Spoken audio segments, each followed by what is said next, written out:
Ce que le regard ne peut voir, l'âme, elle, le peut. Je vois des choses de l'outre-monde, car je suis de ces nouveaux fils de l'homme ayant reçu le don de seconde vue.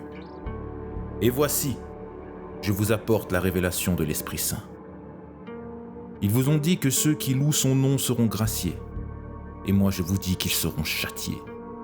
Ils vous ont dit que ceux qui portent son glaive triompheront, et moi je vous dis qu'ils périront. Ils vous ont dit que ceux qui prêchent sa grâce seront bénis, et moi je vous dis qu'ils seront maudits. Ils vous ont dit que son nom était justice et miséricorde, et moi je vous dis que son nom est fureur et vengeance. Ils vous ont dit que son étoffe était faite d'or et de lumière, et moi je vous dis que son étoffe est faite de boue et de sang.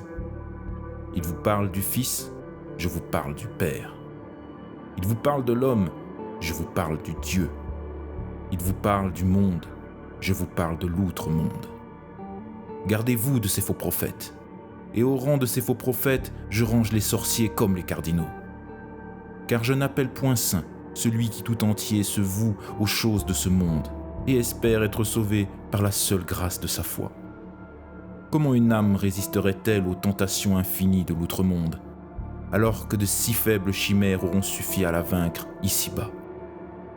Heureux celui qui rejette et les gloires, et les sciences, et les ambitions, car nous n'emporterons rien de tout cela là où nous allons.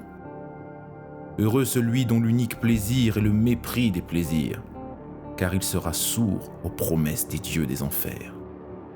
Heureux celui qui marchera avec moi, car c'est sans crainte que son âme pourra se présenter devant l'Esprit Saint. Hâtez-vous de vous repentir, car l'heure de grâce se termine et l'heure du jugement arrive.